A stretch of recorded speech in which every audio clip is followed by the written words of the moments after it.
I would like to welcome all of you to this session on emergency communications. In this session, we will be talking about disaster communications. In your CERT training, one of the things that was really emphasized was the fact that in any large-scale disaster, such as a large earthquake, one of the first things that will be damaged will be the phone system.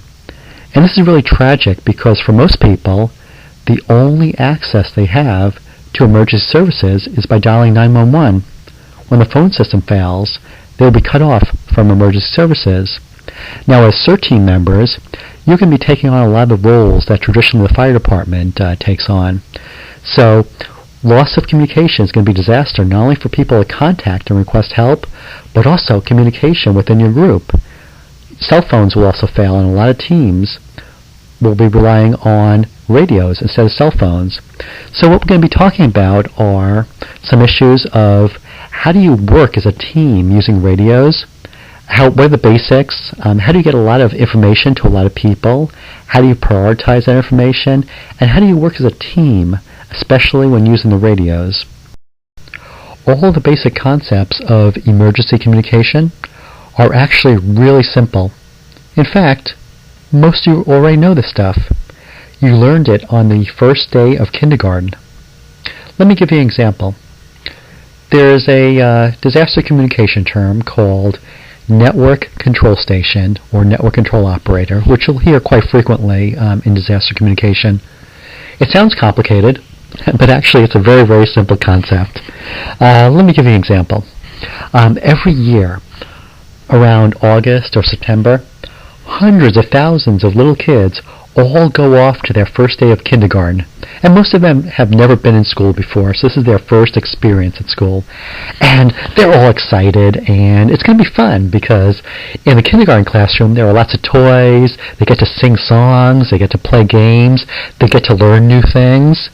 And all these children come into the classroom, and they're all talking, and they're all having fun. But there's a problem. Everyone is talking at once. And this is a problem for the kindergarten teacher. So one of the first things that the kindergarten teacher will do is tell the kids, okay, you all can talk, but we need only one person to talk at a time. And here's what you do. If you want to talk, please raise your hand, and I will call on you, and you will get to talk, and then the next person can raise their hand, and they can talk, and we'll all get a chance to talk. How's that sound? Well, that's basically what a network control station or network control operator does. They play the role of kindergarten teacher. Now, after a disaster, there are going to be hundreds, if not thousands, of emergencies, and everyone is going to want to talk at the same time on the radio. And if that happens, it's going to be a mess. Okay? So, what does the network control operator do? They basically say, okay, you talk now. Okay, now it's your turn. You talk. And they're also trying to figure out what the highest priority message is, okay? Because some emergencies are more important than others. And it's actually the same thing in the kindergarten classroom. For example, to a child, every message, every communication is urgent, okay? It's high priority, okay? Same thing in disaster. Everyone thinks their message is high priority. In the kindergarten classroom, you have two kids. Both raise their hand. One is jumping up and down, saying, teacher, teacher, I have to go to the bathroom. The other one is saying, teacher, it was my birthday yesterday. I got a new toy. Do you want to come and see it? Well, we both know which message is higher priority, and if you don't, I hope you have a mop and pail to clean up the priority. But the concept is basically the same. When everyone wants to talk at once, it's very, very important that we get the most critical emergency information through at the earliest point. Okay?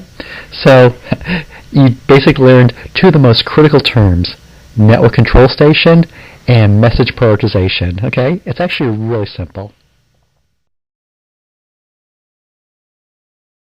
Another really important concept that you've already learned way back in kindergarten is working as a team. And that is absolutely critical in disaster or emergency communications. After a disaster, there are going to be many, many more emergencies and problems than you have people to handle. and they're also going to be over a wide area. So radio communication is going to be essential to working as a team, especially over a wide area. Now the question is, how do we get practice in disaster communications?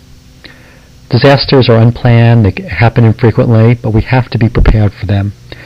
One of the ways we do get practice is by helping out in the community and at very large events. For example, any event that has anywhere between 50,000 people to 250,000 people over a weekend is definitely going to have problems. And one of the things you also need to practice is working effectively, not only within your team, but with other teams, and working with the police and fire department and all the other teams that might be involved with that. So working at community events is a very good way to actually get practice both in teamwork and working with other groups and communications.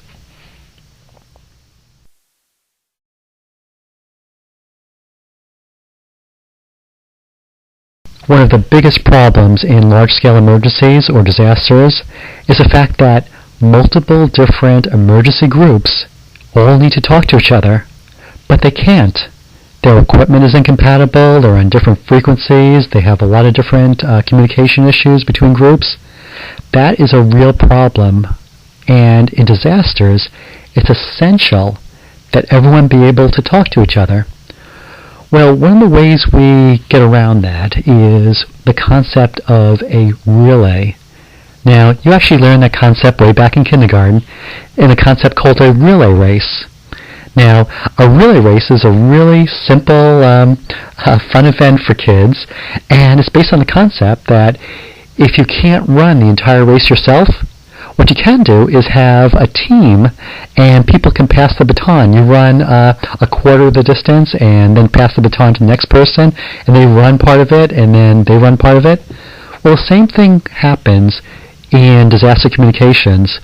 We may not be able to talk directly to another emergency services group, but what we can do is act like a relay. And in this picture, I'm the one taking the picture, but my role actually is to be the relay for emergency communications. Now, at any large event, you need to be able to contact the police and fire services very quickly. You need to work as a team. The problem is that we all have different radios. Sometimes what we do is we give the police commander or fire commander one of our radios, and that way we have a way to talk to each other. It's very rare that the police will give us one of their radios, and that's one way to bridge a communication gap. We all share a similar radio frequency. Sometimes that doesn't happen. In this case, the police didn't want one of our radios. So what my position was, I was to stand by the police, and if we needed any police assistance, I could very easily tell the police what the situation was from the messages coming across my radio. And the other thing is, in addition to the police, you also see the two people in front of the car. They actually are working for the event, and they have access to the PA system. So the concept of a relay in emergency and disaster communication says that you may not be able to talk directly to another emergency services group that you need to talk to, but what you can do is have a person positioned near one of those groups so you can relay the critical message and get help to the place where you need it the most, okay? So that's the concept of a relay, and that's very essential to disaster communications because remember, most emergency groups cannot talk to each other, and you have to relay messages between groups.